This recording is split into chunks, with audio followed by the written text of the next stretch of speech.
Well, g'day. How we doing? You might... and there's Hegsy crawling in from the side there. You may notice, because we're very slightly sunburnt here, and obviously we're dressed in the right attire for Liberia, because that's where we are right now. Hopefully you can hear me all right. The chat that's coming up, at the moment we're finding it hard to get into it on a phone, which would be the ideal, because we could then reply to it, couldn't we? So that would be rather brilliant. But as it is, I'll tell you what we might do, is just keep an eye on that. Sorry, and we've got a bit of a delay going on here as well. It's all good. I'm going to just turn that volume down and Bob will be our uncle. So that's good. So we finally made it to Liberia, and there's a whole complicated story attached to that. And so, by the way, just let us know if you can hear this. Yeah, say hi, anyone that can actually hear what we're doing now. I can see your comments coming in, so hello everyone. Paul G, Gary Twitchett, Sue Hill, Ian Walters, thank you for joining us. Al, no action on my screen yet, it says here. Okay, well hopefully it will be. It's not too long since we've seen it. Actually, we're looking at live on YouTube on a phone. It is there. Yeah. So it is there. So patience is a virtue. So welcome to the live stream from Liberia, and we are just going to start you. I'm going to figure out what what I'm trying to do here. Where are we? Oh yeah, I'm going to play a little trailer. Going to play a little trailer right now. We played this last week, but just to give you an idea of why we're here and what we're doing. Oh, that wasn't it, was it?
Right, I remember to switch the mic on. This is all a little bit more complicated because we're doing it all from one little Mac, no second screens or anything like that. So we're all back to really old school here. In fact, there's all sorts of things that are different out here. For instance, if you want to drink water, you don't go into the kitchen and get a cup of water. You get one of these little bags. See? That's good. And then I'll show you what happens is you put that bag down, and because of the weight of the water, it just holds itself and it doesn't go out. It's very clever, isn't it? Very clever. Very clever. At one point, the UK will become forward-looking enough to have these little bags of water for everyone. And you too can benefit from the technology of Liberia. Yeah, there we are. Made with recyclable plastic. It is. It is.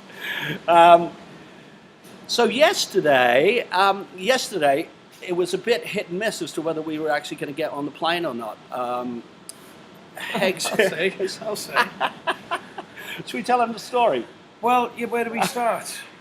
Should we start with Air France cancelling the service? Yeah, that's a good idea. That's a good place to start. Yeah.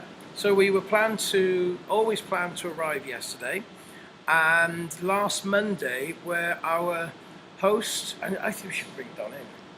Don, yeah. I think we should bring Come, come round, Don. Don's the reason why. He's the guy. Hello, This is everyone. Don. This is Don. You can tell I'll just be quiet. You can tell we thought all this through. No. That's not going to happen, is it? Go on now, buddy. Go on now. Is this okay? Yeah, you're going to be higher. Oh, hi. Oh, yeah, so get rid of that one. Yeah. I'm taller. Only the best chairs for you, Don. Yeah. Hey, this is live. Hey. Yeah, okay, so that's all great. So, yeah, so Hegsy, what happened? Okay, so Don has been here since last week. Well, he was on a stopover because Don is from Seattle in America. And they flew to Chicago, but they had a layover. Well, they had a message saying, "Are you flying Air France?" And then I said, "Yes." And he said, "Oh dear." And then we were going back and forth. How long was your layover, Don? In Chicago? Yeah. Oh gosh, I think 6 hours, something like that. Yeah. So It was awful. So within 6 hours, Don had to find a flight, rebook a flight, and then, whilst on basically mobile Wi-Fi, because when you come here, although we're live streaming now, it's very difficult to organise things. So the flight, basically Air France pulled out.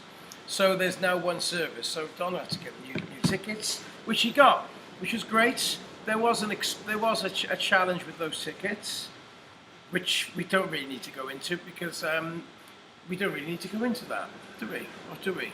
Well, it probably doesn't matter actually, because that one word that's very emotive in a lot of people is you're going to reach for your mask, is because I got COVID about 10 days before we were going to come, and I didn't actually really message Hegsy. Well, I did. I sent a message on Messenger, which is just a picture of a positive test with a big red line across. Huge red line across. This may change things. Yeah. Yes, right. So, Yeah. Okay. But you look good. Oh, yeah, I am good. beautiful. I am Yeah, good. so- To be fair, I had some symptoms for about 2 or 3 days, and then it went away. It was just like a bit of a sniffly nose, a little bit of a cough, but other than that, I mean, I still did the live stream a week ago today, and I sang on that live stream.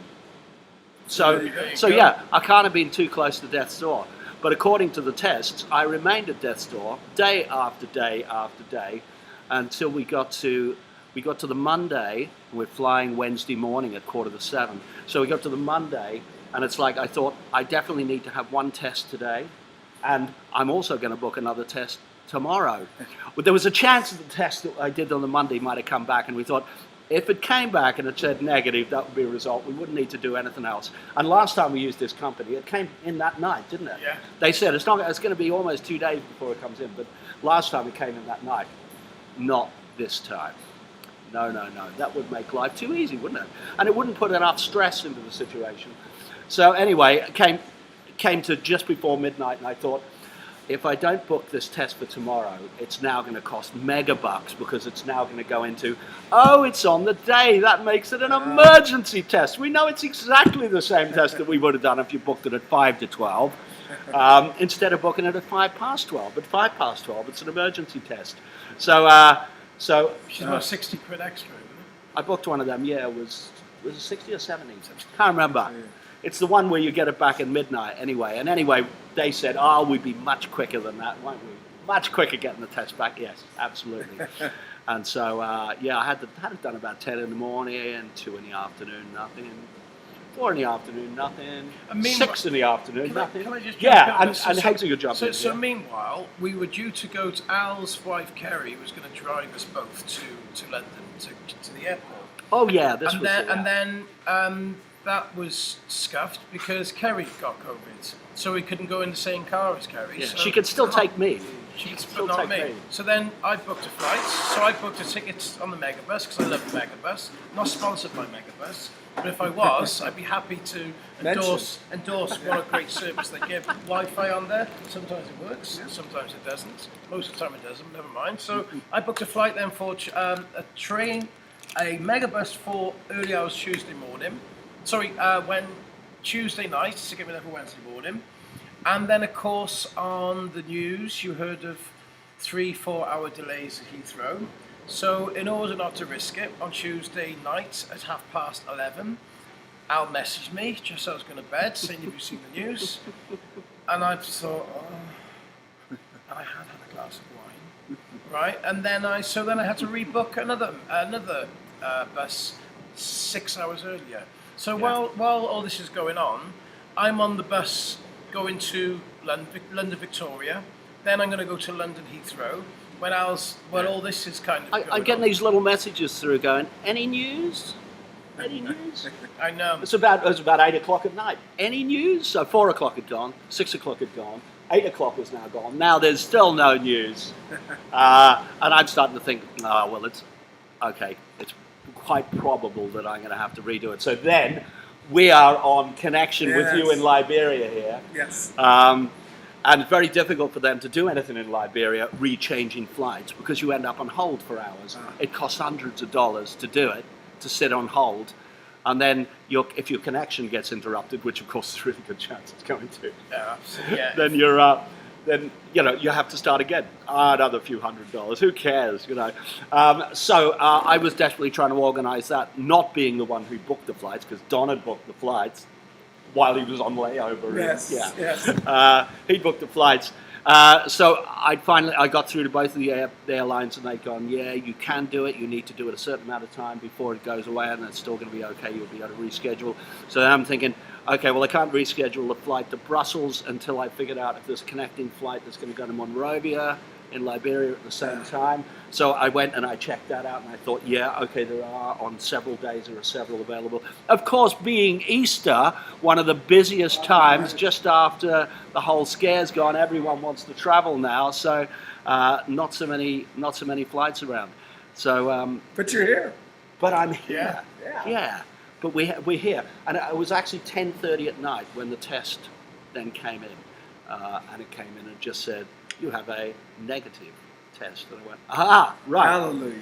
Oh, yeah. Now I better pack. I'm filling the passenger education form. There's a whole lot of, anyone that's tried to go abroad in recent times will know that wherever you're going, it's like, oh really? I have to do one of them even though I'm only there for a couple of hours? Oh yes, you do.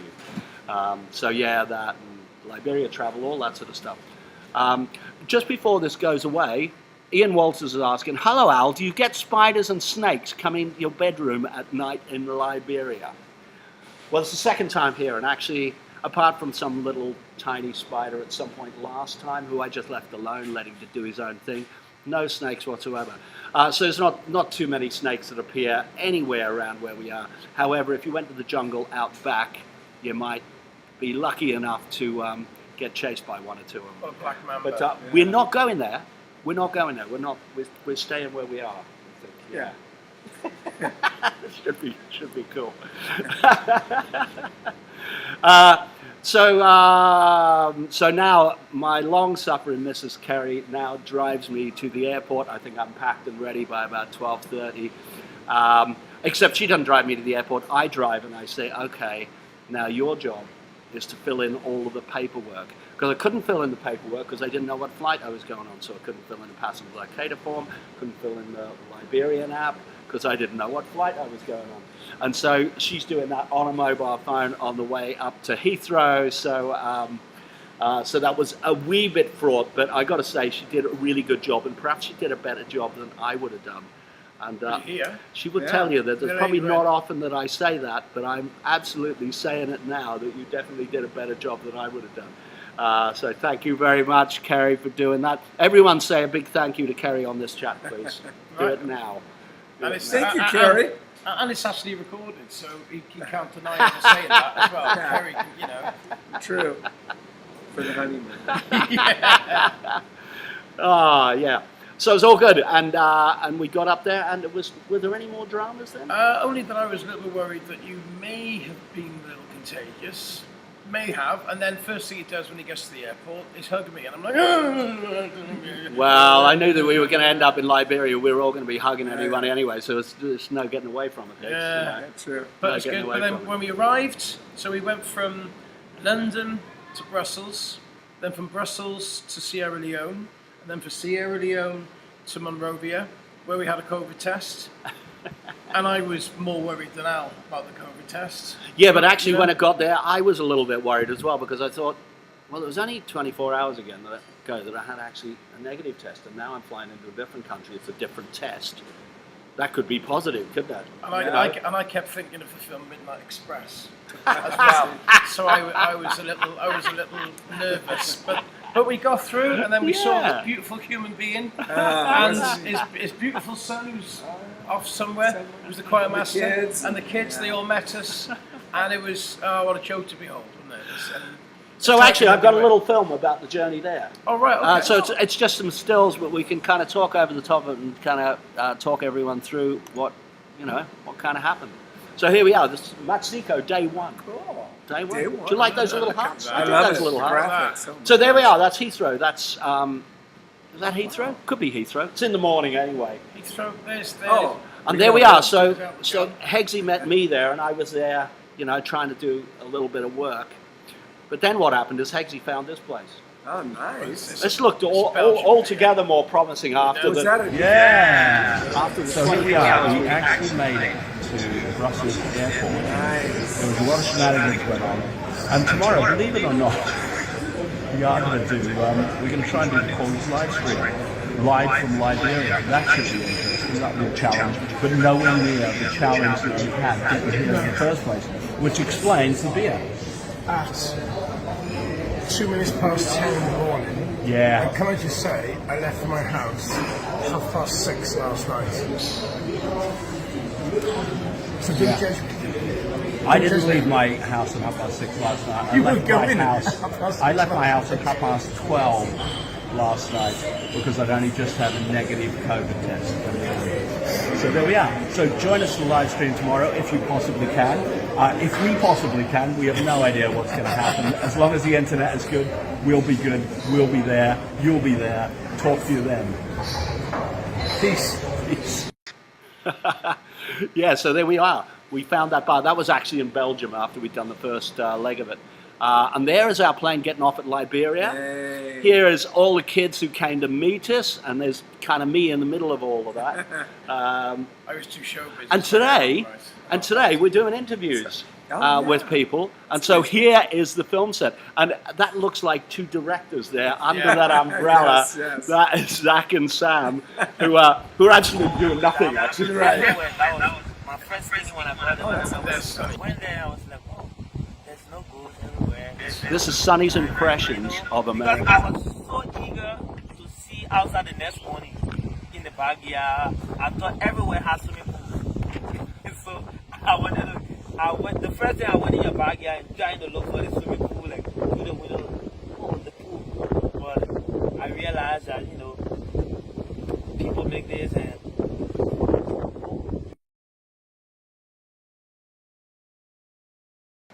And now that's Don going off to do the shopping. Yes. to get us stuff for burritos for two. Yes. For tonight. And can I just say,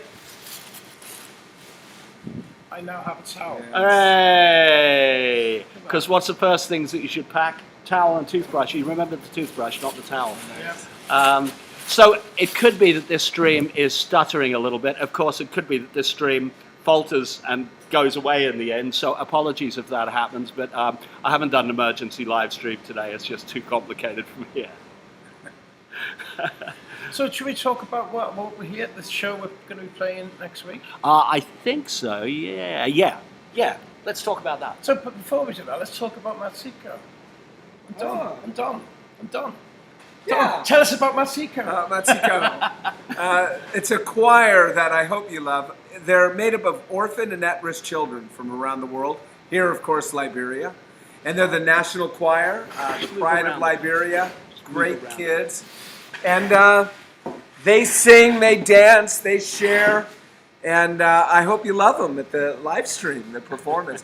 They're going to put on a kind of a command performance here. The officials, we'll see them at the President's Church. And these two will be conducting the whole thing. And it's going to be live stream. It's It going to be will, live stream. yeah. Well, not quite live stream, but you'll see the whole concert a week later on the Right. 30th. And we will put up links everywhere so that you can see that concert. Yeah, it'll be something. And to think, orphaned and at-risk kids, neglected at one time, now their officials are honoring them to see them. And it's just a great thing. Yeah. So- And what amazes me is we've recorded a song with them, which we wrote for them, which they sang on brilliantly.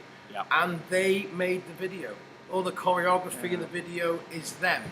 They did it. You know, when we're filming it, it's all filmed by their camera, because a lot of people, when you see or you hear about Africa and you think of, you know, poverty, helpless, needy, and they're far from it. They are far from it.